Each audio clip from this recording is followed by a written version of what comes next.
हाँ स्टार्ट। दोस्तों अब तो हमारे चंदू का निशाना भी पक्का हो गया है। ऐसे कैसे भैया, पहले तो परखना ही पड़ेगा।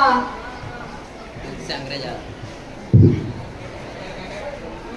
दोस्तों अब देखिए चंदू का निशाना कैसा लगता है। दूर से अंग्रेज आते हुए। सभी छुप जाओ। सभी लोग छिप जाओ।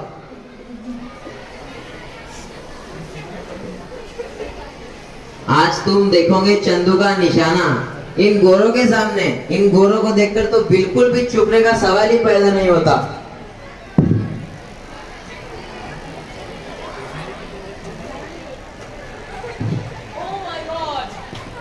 ओह माय गॉड, छा झूम हो गया।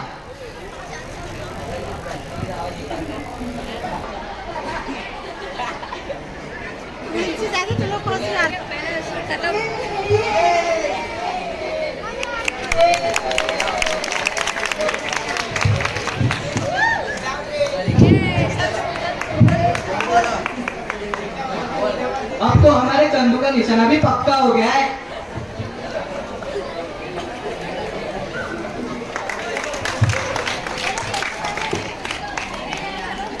बेटा जो फर्स्ट सीन था उसमें चंद्रशेखर आज़ाद हम जो स्वतंत्रता सेनानी थे उनका बचपन का सीन था, जब वो बच्चों के साथ खेल रहे थे और उस समय जो अंग्रेज उन्हें दिखा तो उन्होंने गुलेल से उस पर हमला किया था और अपना निशाना साधा था। इससे हमें पता चलता है कि निशाना साधकर उन्होंने अपने निशाने का गुण वहाँ पे प्रदर्शित किया था कि वो कितने अच्छे निशाने बाजते हैं, जो उनको आगे भी काम आया। अब जो सेकंड सीन होगा, सेकंड सीन चंद्रशेखर आज़ाद के मम्मी पापा और चंद्रशेखर आज़ाद से संबंधित है, जो शिवाजी समूह प्रस्तुत कर रहा है। आ रहा है जी पिताजी, आज बहुत पढ़ाई थी ना तो देर हो गई। झूठ झूठ पे लाज नहीं आती। सूरत तो देखो कितनी भोली बना रखी, सारा दिन दोस्तों के साथ निशानीबाजी करता रहता। हे ईश्वर, क्या होगा इसका?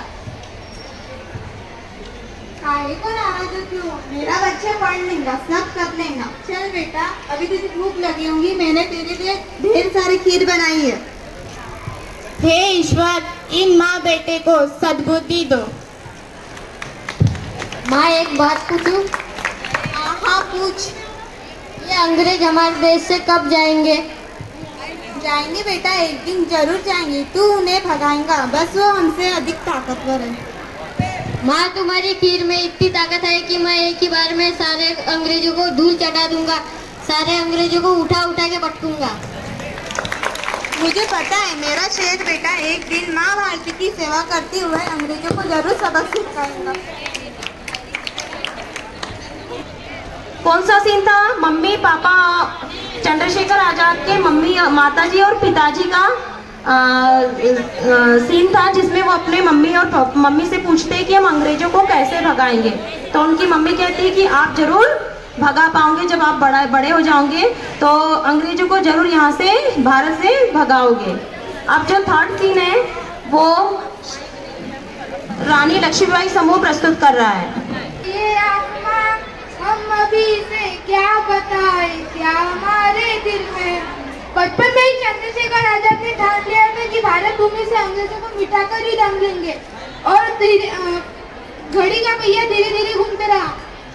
1919 में वो अमृतसर के जलियांवाला बाग और नरसंहार ने नवयुवकों को बेचैन कर दिया। जब गांधी जी ने सन 1921 में असहयोग आंदोलन का फरमान जारी किया तो यहाँ आग की ज्वालामुखी बनकर फट पड़ी और छात्रों की तरह चंद्रशेखर आजाद भी सड़क पर उतरा। साथियों, हमारे नील के भाई बहनों को गोलियों से भून दिया गया। इस विरोध घटना में हम सभी एक जुलूस निकालेंगे। क्या आप सभी हमारा साथ देंगे? हम सभी तुम्हारा साथ देंगे।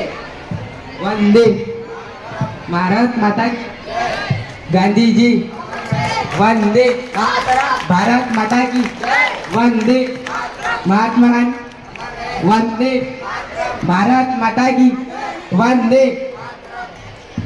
रुको, यहाँ पे क्या हो रहा है? सभी को जाने दीजिए, इनको जुलूस में शामिल होने के लिए मैंने ही कहा था। ठीक है।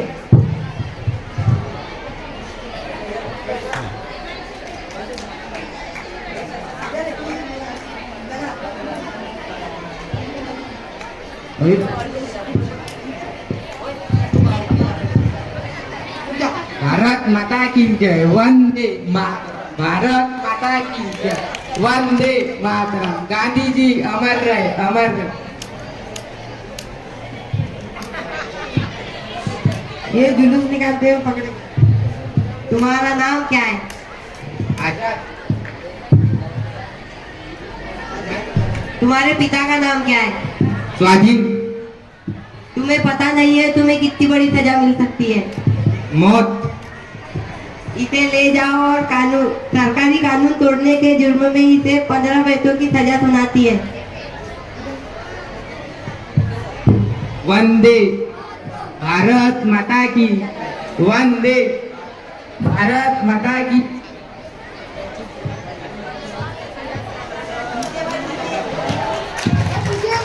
जल्लादनी से पकड़ा ले दो।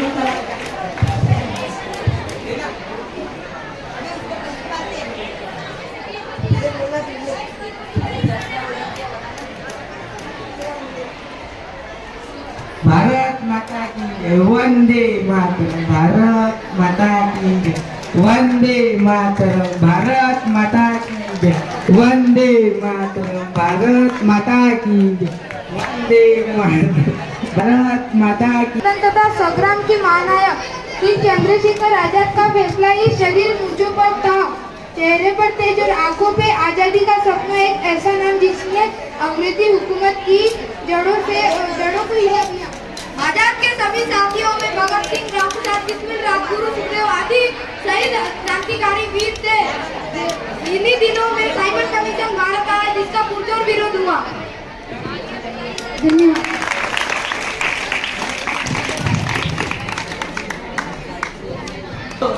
डायमंड गो रे, डायमंड गो रे।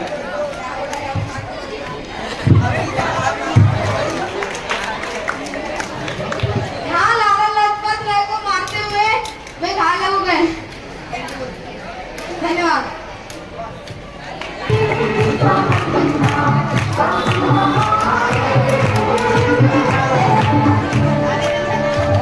दृश्य में लाला लाजपत राय जी की मौत हो गई है। तत्पश्चात चंद्रशेखर आजाद अपने साथियों भगत सिंह, बिस्मिल और राजगुरु को संबोधित करते हुए, हम लाला जी की मौत का बदला लेकर रहेंगे। आप सही कहते हो पंडित जी, लेकिन हमें जरा संभल कर काम लेना होगा। साथियों, कोई भी काम केवल जोश से नहीं, होश से करना होगा। किसी भी काम को सोच समझ कर अंजाम देना होगा। सैंडर्स की मौत निश्चित है ही। तभी लाला जी की आत्मा को शांति मिलेगी।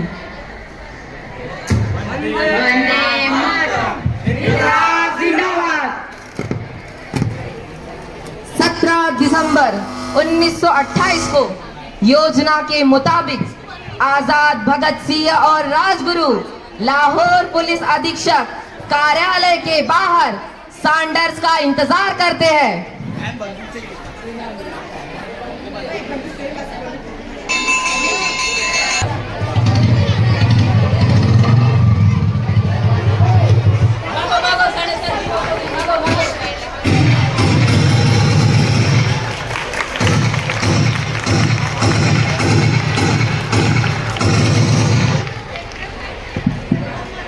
सैंडर्स की हत्या के बाद अंग्रेजी हुकूमत बौखला सी गई थी।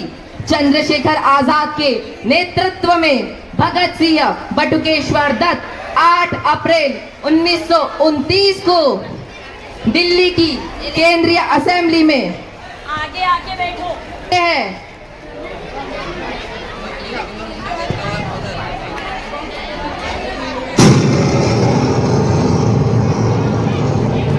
वंदे मातरम। उसके बाद भगत सिंह और बटुकेश्वर स्वयं को गिरफ्तार करवा लेते हैं और न्यायालय को अपना प्रचार मंच बना लेते हैं। जिंदाबाद। मान्यता के अनुसार इस बम हादसे में किसी की मृत्यु नहीं हुई थी। जिंदाबाद, इंकलाब जिंदाबाद। चंद्रशेखर आजाद अपने साथियों की सजा कम कराने की पुरजोर कोशिश में लगे रहते थे कि तभी एक दिन अल्फ्रेड पार्क में आजाद अपने साथी राज सुखदेव और राज के साथ आगे की रणनीति पर चर्चा करते हैं।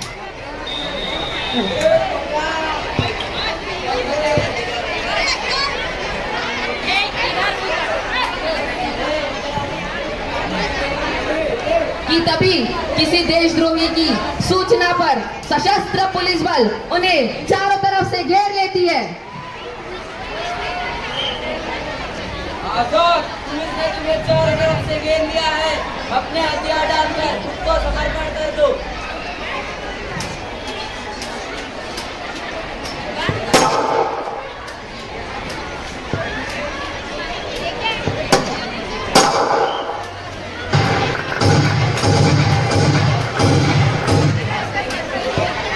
पंडित जी आप निकलिए, मैं इससे निपटता हूँ। आजाद भागने वालों में चलिए सुखदेव। आज मैं इन्हें बताऊंगा किस तरह माँ भारती का बेटा अपने शीश उनके चरणों में अर्पित कर सकता है। तुम जाओ भगत सिंह और अपने साथियों को खिलाओ। जाओ, ये मेरा आदेश है।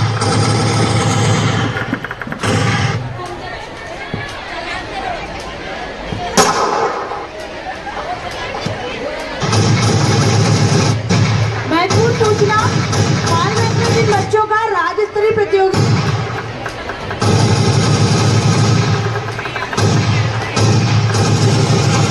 करीब 2 घंटे तक एक ही गोली बची। दुश्मनों की गोलियों का हम सामना करेंगे। आजाद थे, आजाद है, आजाद ही रहेंगे। वंदे मातरम।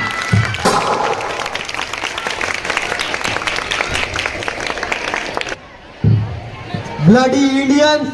सूत्रों के मुताबिक आजाद भगत सिंह के शव पर अंग्रेजों ने पेट्रोल डालकर उनके शव को जला दिया था। अध जले शव पर उनके साथियों ने श्रद्धा सुमन अर्पित कर उन्हें श्रद्धांजलि दी थी। हाँ। भारत माता का यह सपूत जिस शान से जिया उसी शान से शहीद हुआ।